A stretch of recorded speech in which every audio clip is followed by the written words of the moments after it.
Thank you so Welcome to Uncle much. Jimmy's Good morning, podcast. good Sit afternoon, back, good evening, relax, and everyone. enjoy the Welcome into Uncle conversation. Jimmy's podcast. Today, I have the privilege of introducing someone whose story will move you, challenge you, and leave you with real hope for what's possible when one person refuses to stay silent in the face of unimaginable injustice.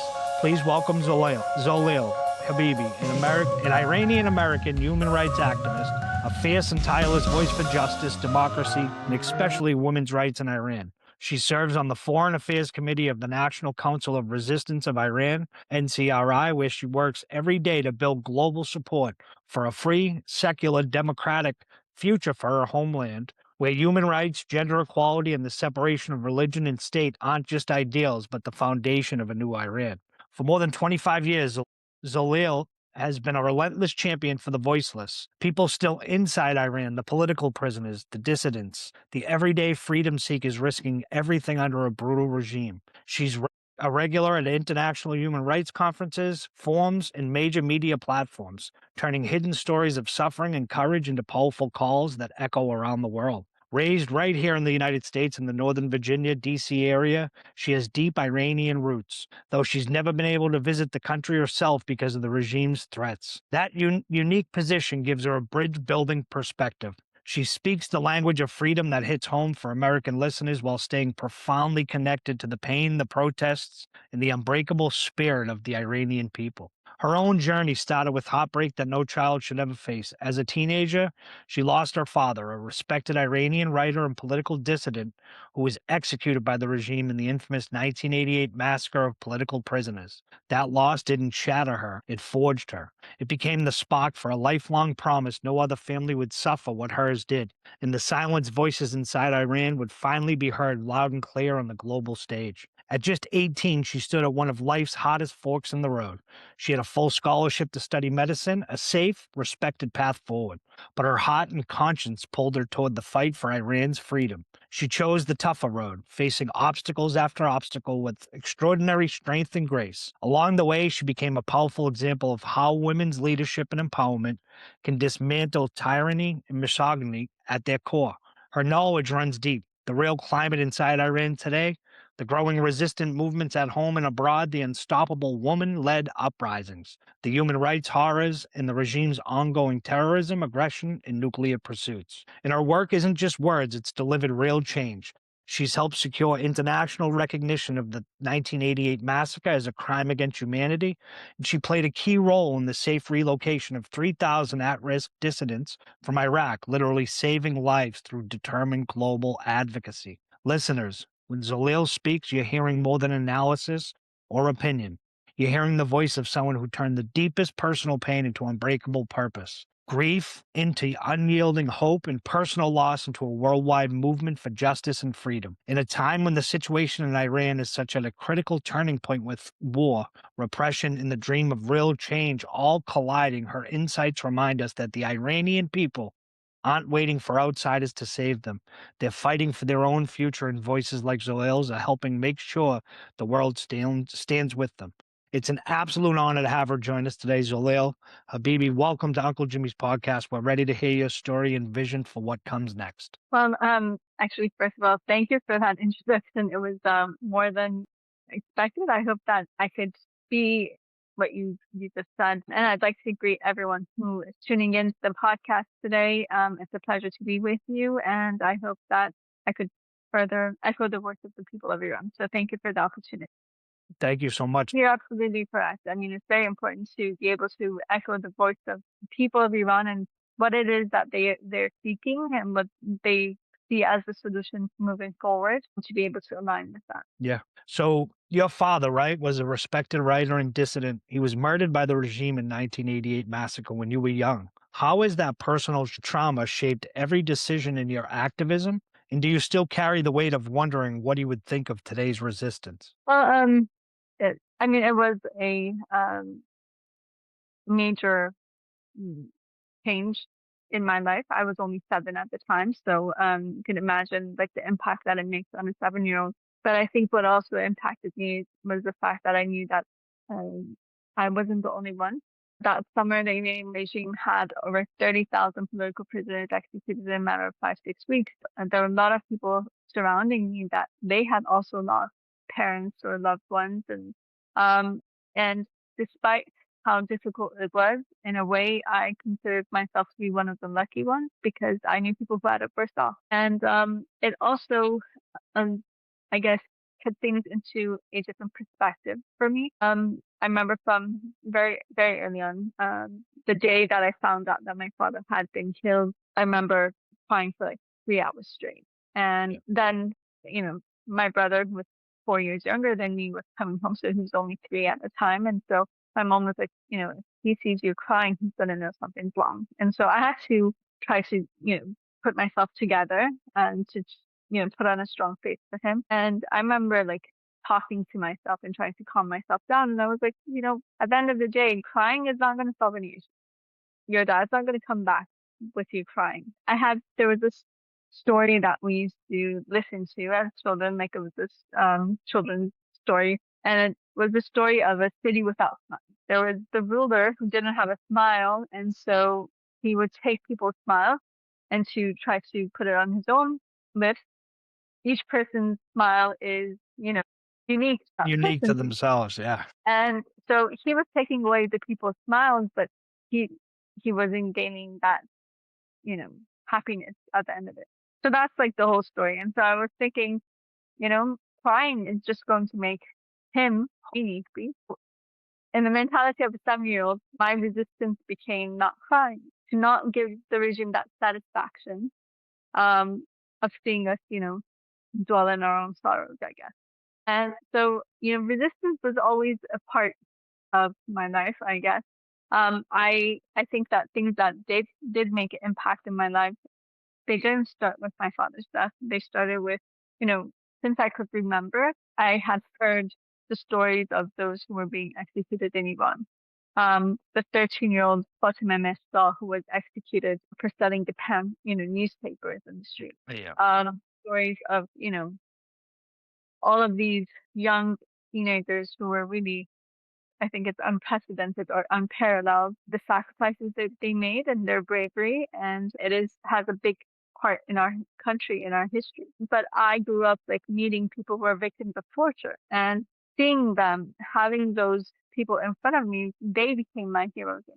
And, the fact that they resisted, the fact that they stood up when they could have easily thought of themselves and their own families and preserving themselves, but they didn't do that. They stood in front of injustice. And so that always became something that really pulled me in, like Yeah. fighting, standing for justice, standing for what's right. And that really shaped who I became. And I think that, yeah, so I mean, yes, my father's death impacted me, but it wasn't only my father. And I think in the continuation over the years, I remember, always thinking like, what would my dad want me to do? And I knew that the minute I decided to join the resistance, I knew that that is exactly what would have made him happy because this is exactly the path that he would have wanted me to go in. And what was interesting for me is that I read a few books that my father had written after I joined the resistance. I had read one of his books before, but some of them after I joined. And it was interesting to me because from those books, I understood that he would want me to follow this path and nothing else. What he actually was telling others and calling others to do. And I think what also sets him apart from many other writers or authors in Iran was the fact that I've heard this from a lot of different people, like people who really, to this day, I get approached in like different gatherings or demonstrations by people who come and tell me, like what an impact my father had on their life and the decisions they made in their lives.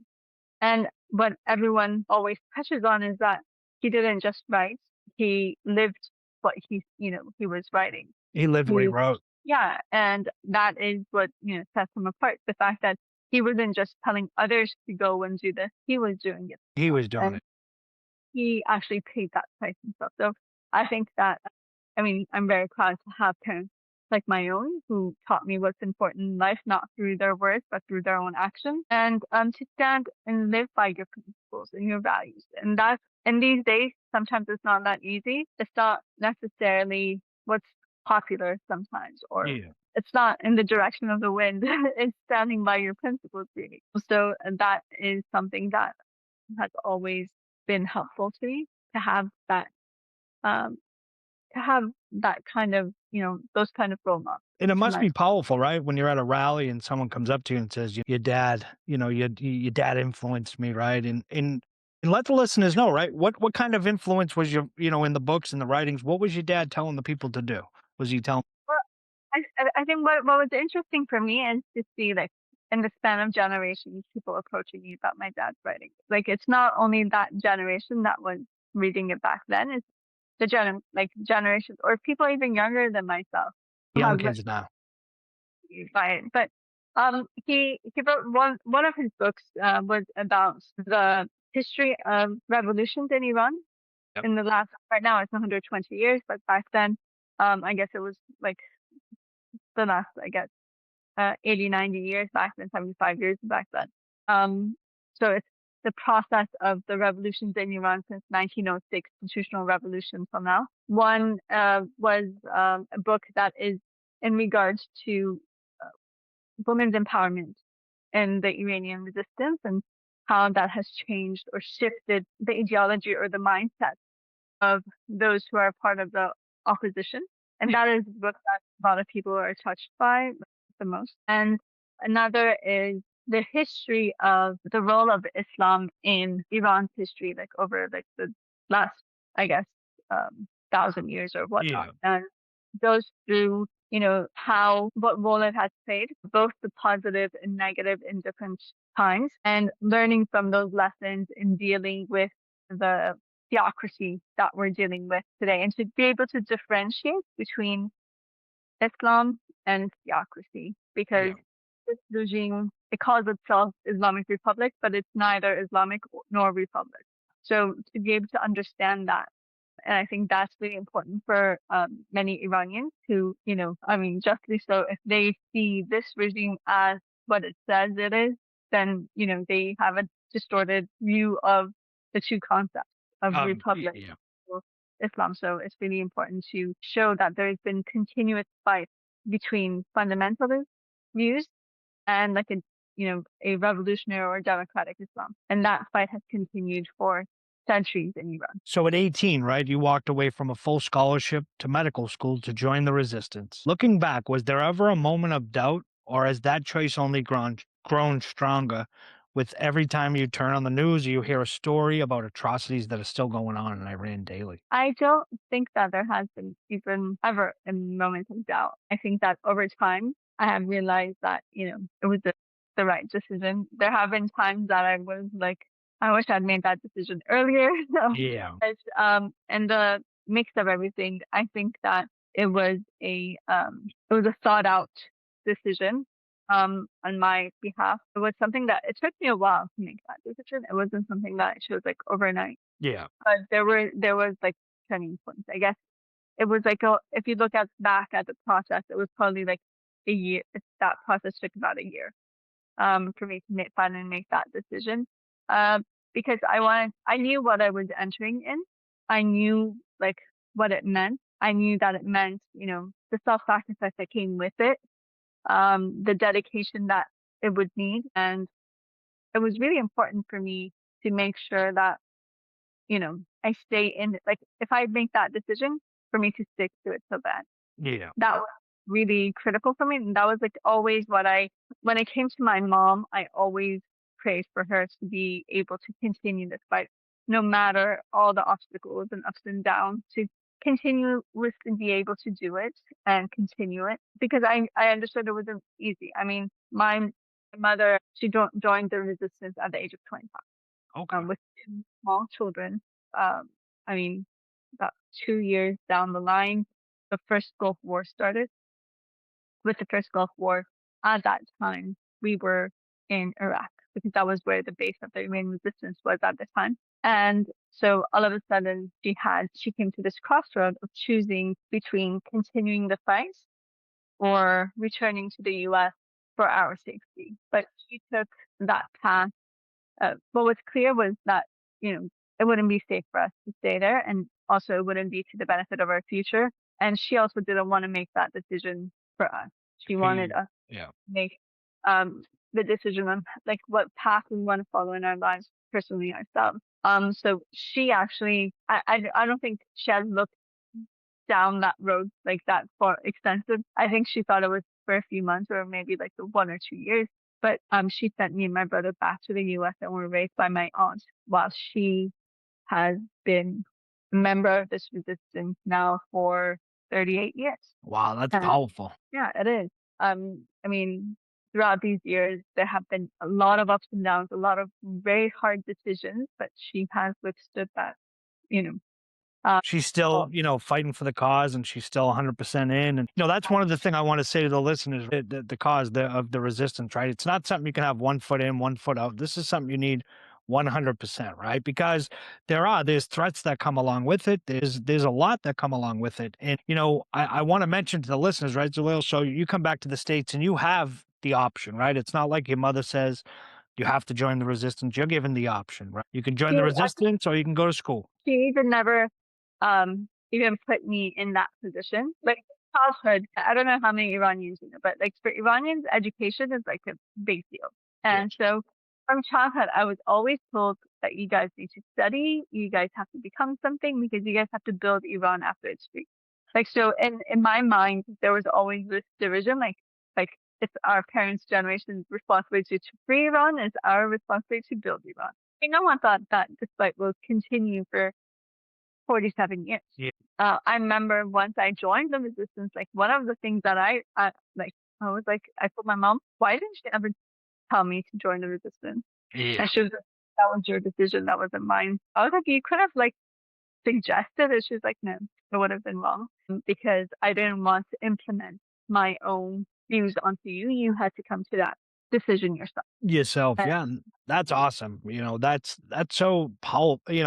It's just powerful to think, right? Your mom and your dad. Your dad was murdered at the hands of the regime, and your mom's, fighting for a free Iran, and here you come, right? And your mother doesn't say to you, about anything about the resistance or joining it, and you make that decision on your own, right? And I'm going to say this as, and I don't want you to take this any type of way because Americans, right? You're Iranian American, I'm American. We're spoiled people, right? You could have easily have just, hey, I want to stay here, mom, right, and do my thing, and she would have let you, right? Yeah, of course. I mean, that's what my brother chose now, or like my cousins that I grew up with, Yeah, um, are like politically active. They have their lives, and that's fine. I was the one who decided to join take the up the resistance cause. because, one of the things that was really interesting to me was when I was 17, there was an article that was published in a youth magazine, a Persian youth magazine, and that was printed in LA back then.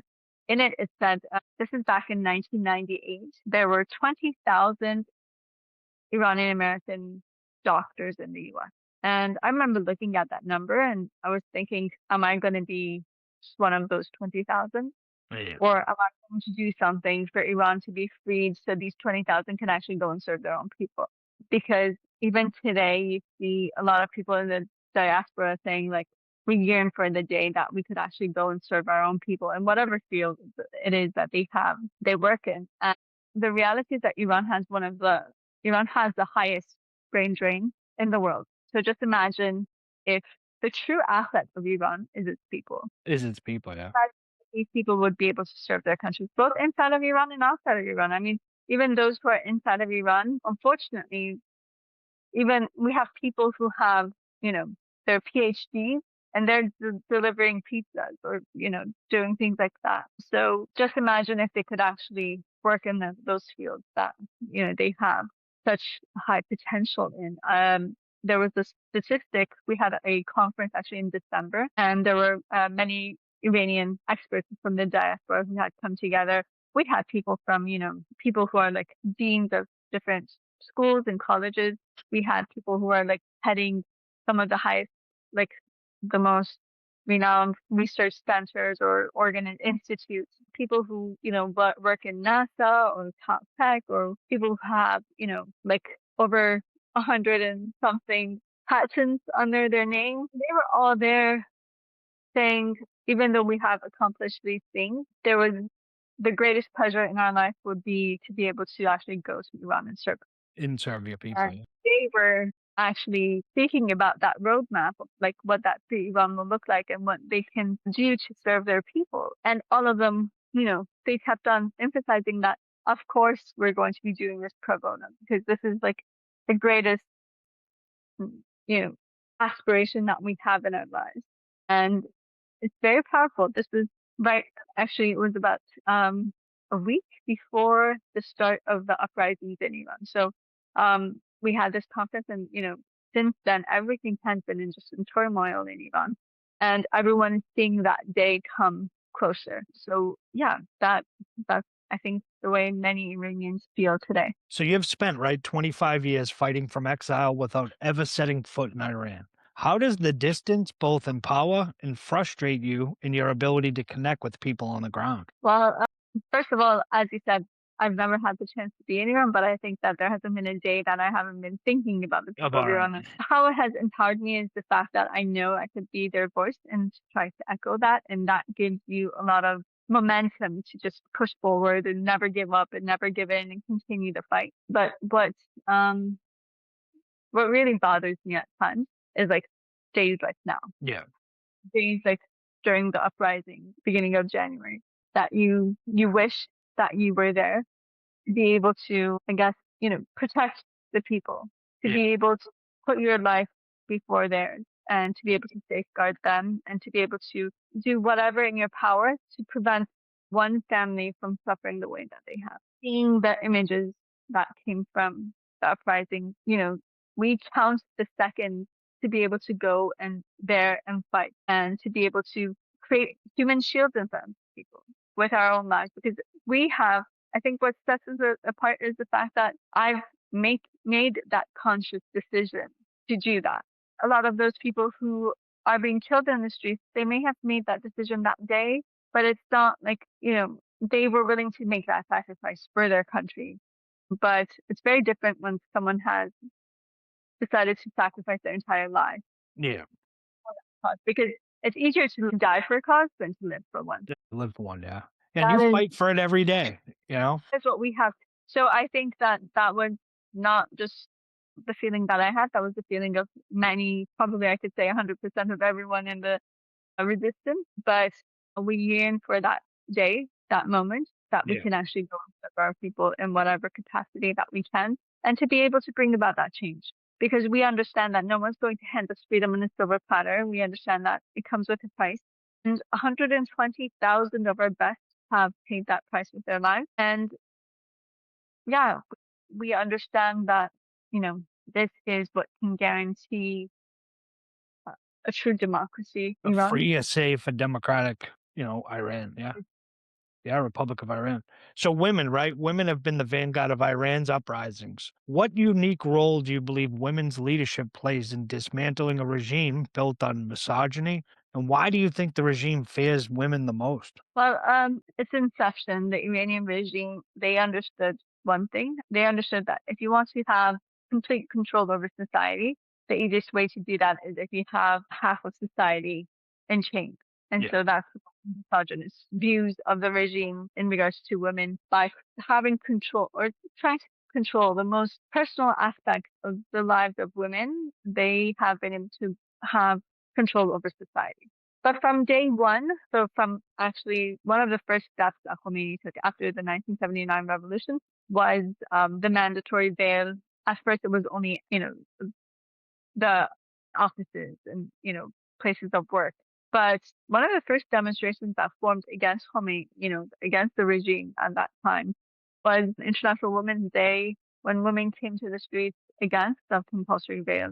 And what was very interesting is that you saw women from the MEK, who were the main Iranian opposition group, who actually had scarves. They were Muslims. They were practicing Muslim, but they actually came and created a human chain around this demonstration to protect them, protect the women from the IRGC, the women who were protesting. And that gave a strong message of, believing in a secular system for the future of Iran. But that fight has been continued.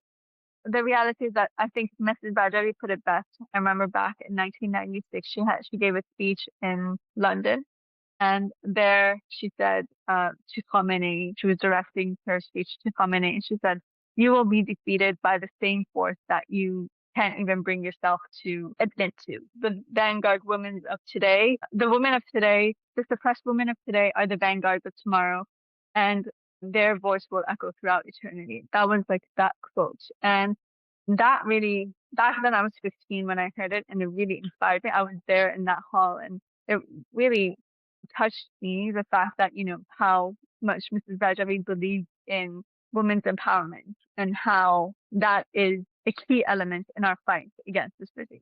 Iranian resistance has believed in women's empowerment, not from today, but since 41 years ago now. Women have always played a key role in this movement, specifically in the past 30 something years now. The entire, like for instance, in the MEK, the entire leadership council of the MEK have been women since 1993. And all of the secretary generals of the MEK have been women since 1989. And 52% of those in the NCRI are women, and the president-elect of the NCRI for the interim government after the fall of the regime, which is the 6-month provisional government, is also a woman. Yeah. So that is, we believe that women are the force for change, and because it targets the ideology of this regime, their misogynist views. And it's also like we see a lot of the hidden potential, because it's like a spring. The more pressure that you put on a spring, when you lift that pressure off, the more it has the, the capacity to jump. And also we see that the path to the emancipation of both men and women is to be able to put aside these gender roles and these gender discrimination. So that's why we believe in equality, and it is also enshrined in the 10-point plan set forth by Mrs. Rajabi to have gender equality in a free Iran as one of the key pillars of creating that democratic society for Iran. So the NCRI, right, and the organized resistance have laid groundwork for decades. What evidence do you see today that the internal opposition is stronger and more coordinated than ever? Well, I think that if anyone looks at the uprising that broke out starting December 28th, 2025, and in January, you could see that on the ground. In a lot of the videos, you could actually see people were touching on the fact that you could see organized structure in the protest. You could see that there are those who are leading the protest and, giving it direction. You could also see that this time around, the protesters were on the offensive. They were the ones who were targeting the suppressive forces. They were disarming the suppressive forces. And actually, right before the brutal crackdown, actually 2 days before the start of the brutal crackdown, which the regime killed thousands and thousands in the streets, we saw 2 cities being liberated by the people, forcing those suppressive forces to actually flee. So that was the direction that we were going in. But also, if you look in the past few weeks, actually, about 5 days before the start of the war, we witnessed a operation being carried out by 250 members of the resistance unit on the ground in Tehran, targeting the headquarters of Khamenei, the same place that was hit on the first day of the war. What are resistance units? Resistance units this is the strategy that the Iranian resistance has had for over a decade now. They believe that it's important to create networks, underground units, that they could be from 2-3 people to about 20 people in one unit, that they organize underground, and they're able to carry out activities throughout the country. And what's important is that because they're local to that area, they have a better understanding of how the outlook is, who is who, what is what, and how to get around and all that. All of that. So in the long run, they serve as units for the Liberation Army to overthrow the regime. And that is something that we've seen it increase, like doubling practically every year in the past few years. Just to give you an example, in 2024, they carried out over 3,000 operations against centers of oppression throughout Iran, and they had over 39,000 activities. Well, that number in itself, if you divide that on a daily basis, just imagine everywhere you are throughout Iran, you come face to face with these activities, and you hear about, these operations that are being carried out. That keeps the flame of resistance alive. And it also served as a guiding light for people. So people like this time in the uprising, people like, we don't know how, but we knew what we were supposed to do in the street. Why? Because in the back of their mindset, they have been seeing all of these activities that are being carried out. Yeah. And so, in a time of urgency and emergency, that all that information rushes to your head. You're like, oh, this is what I'm supposed to do. That is the reaction that your body, has. That showed the role of the resistance unit, but also this operation that was carried out, it's 5 days before the start of the war. It was at the time that the regime was on heightened security because they were fearing, a war breaking out. And it was on the most secure location in all of Iran, the headquarters of Khomeini. Oh, 5 minutes. Yeah. 250 people organized were able to carry out an operation that lasted for hours. 4 or 5 hours. And that sent a message throughout Iran society, but also to the regime. The message for the people was like, first of all, uprising has not died away. It is still continuing, just in different forms, because of martial law and everything that has been put into place. The second was the regime is much weaker than it tries to possess itself, because, an attack at such a large extent was possible. And the other was that, resistance lives on, and now this is going to become the new norm. This is going to be the new direction. So this is like, they've been mobilizing to be able to enter this new phase in their fight, because the people of Iran, after the, massacre that the regime created in January, everyone was like, so what do we do from here? Peaceful protest is being met with bullets every single time. Every time. A few thousand people die, and then what? The regime buys time until the next uprising. We can't let that happen this time. So everyone was discussing this, like, what is the next step? What do we have to do? And this was, giving that message to the people of Iran and also to the regime. And so this was just 5 days before the start of the day before that. Actually, we saw protests breaking out again across universities in Iran, because since the start of the uprising, the regime had shut down all universities because they knew that the universities were one of the hotbeds for the uprising, and all classes were being held remote. Then the regime thought, with the massacre and the 19-day internet shutdown and communication blackout, they've been able to, get their grip on, the situation again. So they resumed classes on campuses. The first day that students returned began. Yeah. For 4 days. Then the regime realized they can't control it, so they again shut down all campuses and said all classes will be held online till the Persian New Year, which is this Friday. And then from Friday, there's a 2-week spring break time. Like in April, we will resume classes to try to have campuses emptied to make sure that protests don't. To stop the protest, yeah. What we are seeing is that throughout Iran society, people are using every possibility to show their, resistance in face of this regime. And I think that's very important to understand. We also saw just 2 days ago, actually, in Ahvaz, which is in southern Iran, that resistance units actually carried out a attack on the governor's office there. So, we're seeing that right now, due to the circumstances on the ground in the war, that it's really difficult for people to actually come to the streets or do anything, because, when there are bombs over your head, it's not really possible. And also the regime has set up like checkpoints throughout the city and martial laws in states.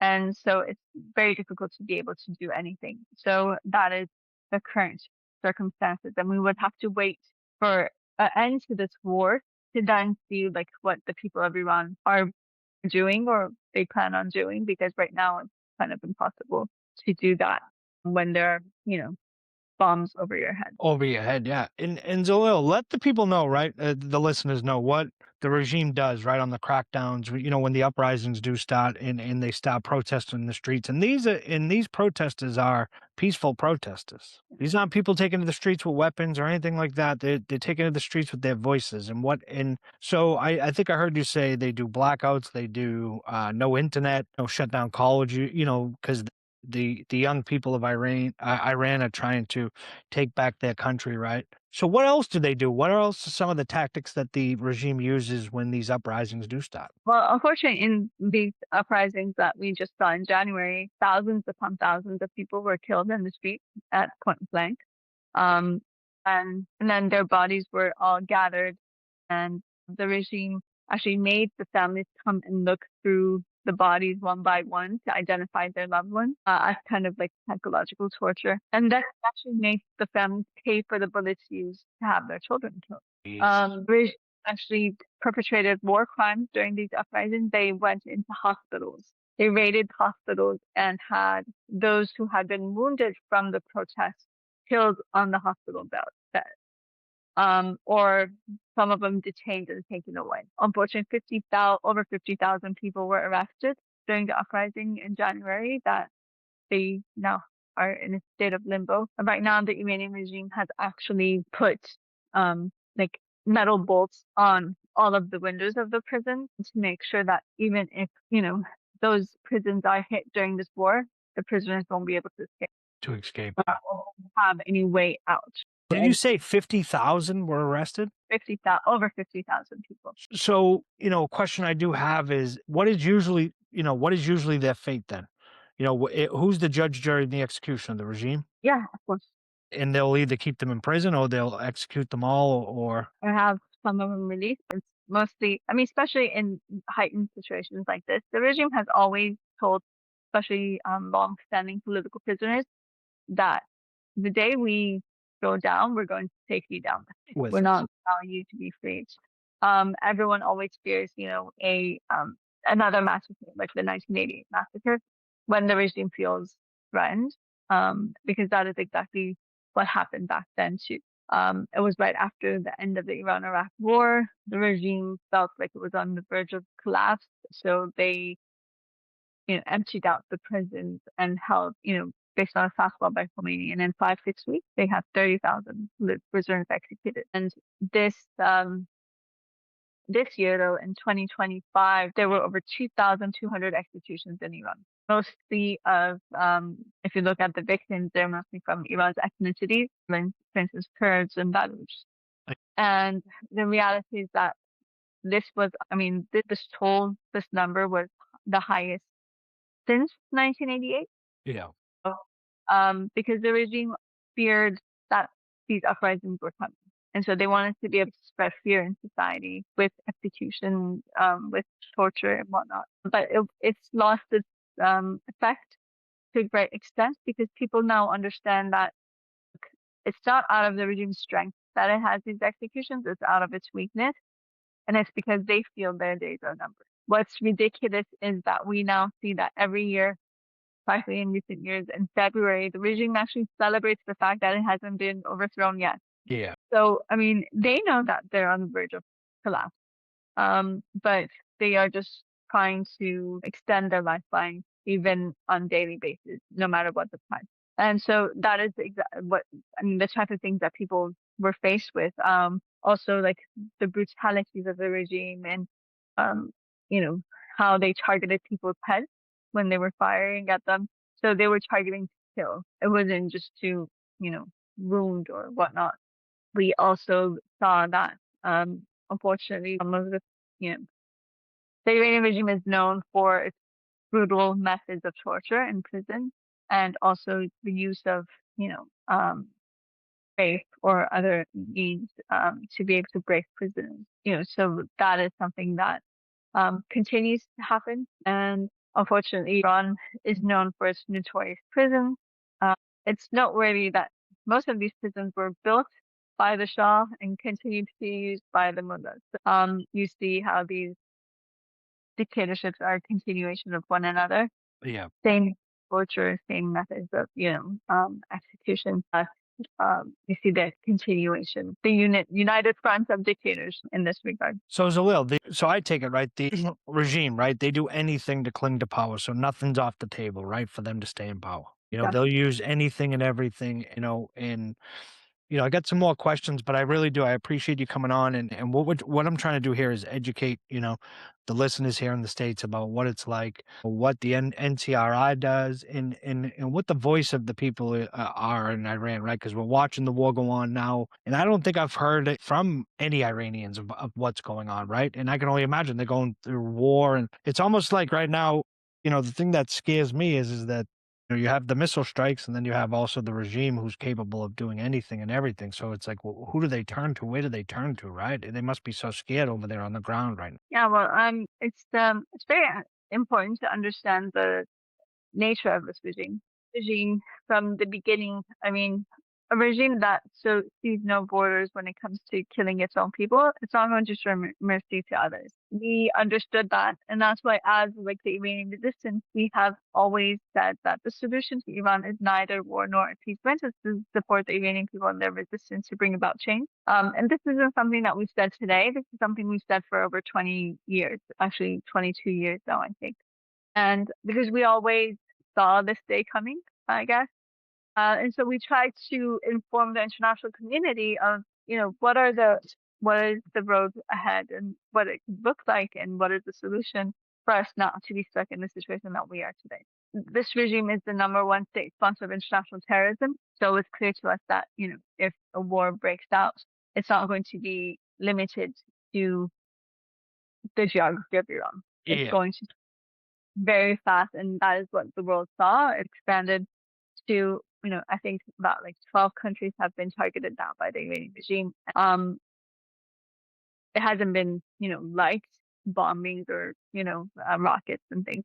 It's been pretty heavy, and they are hitting civil infrastructure. They are hitting key locations. They're targeting even, civilians. They could care less the reality of the Iranian regime. On the other hand, the same thing goes for the situation in Iran. Right now, infrastructures are being destroyed, civilians are being targeted, homes are being targeted, and so the devastation of a war is very extensive, and that is the nature of a war, and it's very important to understand that. They don't pass out flowers in a war. It's bombs that are being thrown. And it's very important to understand that. And considering the situation that was already devastating in Iran before the start of this war, you can imagine like the circumstances people are living under. Even before the war, people had trouble making ends meet. And today, you know, with the devastations of war, following the uprising and the internet blackout, and everything that has been, life has been practically been set on hold since since beginning of 2026 in Iran. Yeah. So people are barely, I mean, right now, I mean, they really have no means of providing for their families or loved ones, and they're very worried about, what is the next target and when it's going to happen. They say these days in Tehran, people feel like the ground is shaking under their feet every minute of the day. Because of, the extensive bombs that are being, used there. And the reality is that you also have to understand Tehran was already a critical zone because everyone was saying that there will be an earthquake in Tehran soon. The city is overcrowded already with over 8 million people. And so, this was something that was of concern, for years now. And now that this is happening, that's going to just increase that. Also, we have, the air pollution and everything. Tehran is like one of the worst, most polluted cities in the world. And for instance, last week, after some oil refineries were hit, people were saying that it's raining Oil, yeah. and it's acidic rain that followed, and that's really bad for the environment, not only in the environment but for the people who are living under We're those. living there, yeah. I mean, the situation is really unbearable on every front that you look at it, for the people of Iran. So it's a very critical situation. Also, the Iranian regime also uses the time of war to be able to suppress or crack down more. The Iranian regime has always strived on war. Maybe said war is a holy matter, and that's why, like for instance, even during the Iran-Iraq war, the war could have ended after 2 years, but Khomeini continued the war and said he we would continue the war till the last house stands in Tehran, and because he had that slogan, reaching Jerusalem through Kaaba. And so for 6 years, that war was continued. And the reality is that what has been done right now, I mean, unfortunately, over 1 million people died on each side of the war and during the Iran-Iraq war. But the damage that was done to the infrastructure of Iran back then in 8 years has been done in like I think 2 days or in the current war, or 10 days during the current wars. That devastation, will linger for years to come. And the Iranian regime, you have to understand, like Khamenei used to say, if we don't fight, the day that we don't fight in Syria, Lebanon, Iraq, then we're going to have to fight in the streets of Iran, Tehran, Isfahan, Shiraz. That's exactly what happened when their proxies were targeted. With the fall of Bashar al-Assad, the regime became very weak. And instead of fighting on the external front, they had to come and, once that stopped, the internal fighting began because they didn't have a scapegoat anymore. They don't have that smoke screen anymore to, be able to divert attention from the situation inside of the country. And so right now during this war, the regime is simultaneously doing two things. They are playing, especially for a audience outside of Iran, they are playing both the victim card and the hero card. Victim because they're being targeted, but hero also like we are the only country who's standing in favor of imperialism and this and that, and trying to be, those fundamentalists or those type of people from other countries that they use as repressive forces. And this is something that we've seen in the uprisings in Iran. Just in January, we saw them bringing in people from the proxy groups in Iraq, Shabi and whatnot, to suppress the people because they didn't have enough forces themselves. Yeah. So these are the realities of Iran. And you have to understand, I mean, this is a regime that has killed its own future in the past.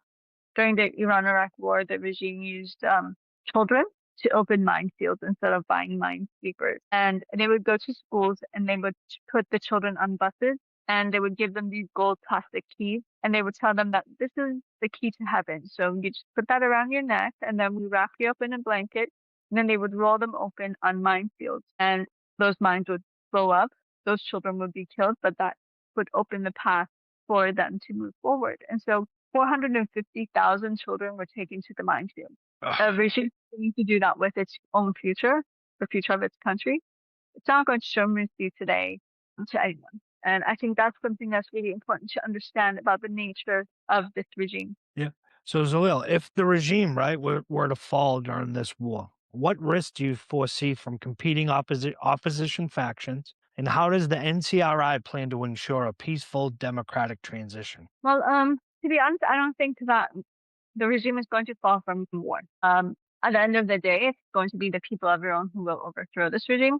Because like a scenario like Venezuela, as everyone has seen in the last 3 weeks, is not likely in Iran because even though the regime was based, had power in the hands of one person, Khamenei, the supreme leader, but it still had its apparatus intact system. So even when those top figures are eliminated, the regime is still in place. It's very different from a classical dictator. When you take that one dictator out, the system falls. Like that's what happened with the Shah.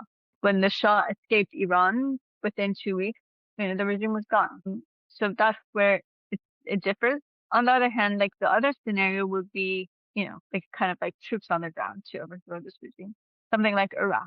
That's also not likely because Iran is, even if you just look at it from a military perspective and just put aside everything else, that it's not a very realistic idea. But even if it was, like for instance, Iran is 3 times the size of Iraq, it's 4 times the population. It has different terrain from mountain chains to deserts to forests to very crowded cities, which would need guerrilla warfare, to, different circumstances. And that's really not realistic to think about it. And so at the end of the day, that change has to come from the people of Iran. And also, I mean, we have heard a lot of different messaging during this war, but one thing that is clear is that the reason the war started, it was due to Iran's nuclear program and missile programs. It wasn't because of democracy or the people of Iran. And the end goal or the end game is also not regime change in Iran. They just want the regime to be weakened to a position to make sure that it's not a threat.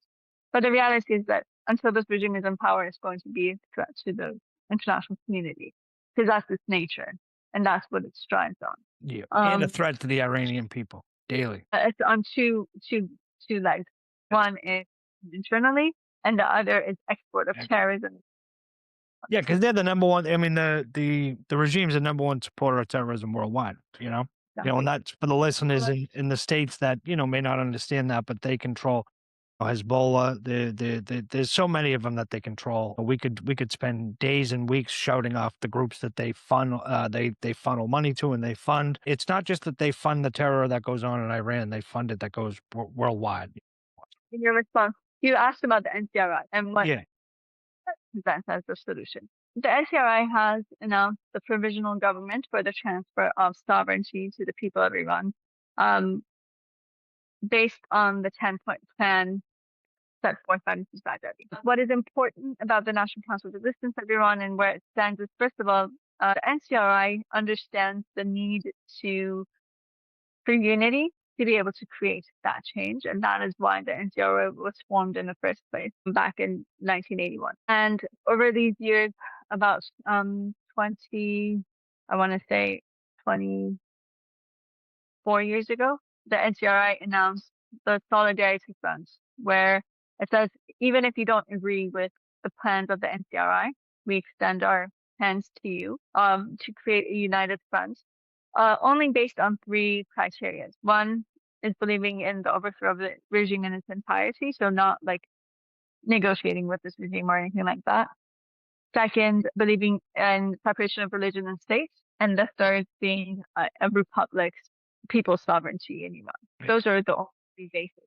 And that is something that, we are pretty united on. And also what's important is that the NCRI has withstood the test of time. When they say something, it's not just words or in writing. They have actually shown it in practice. Like, for instance, as I mentioned, in regards to like women's empowerment, or like, for instance, they believe in separation of religion and state. They have shown that in their practice, and the fact that the NCRI has people who are, atheists, to people who are from different religions, be it Christian, Jewish, whatever, all Zoroastrian, everything.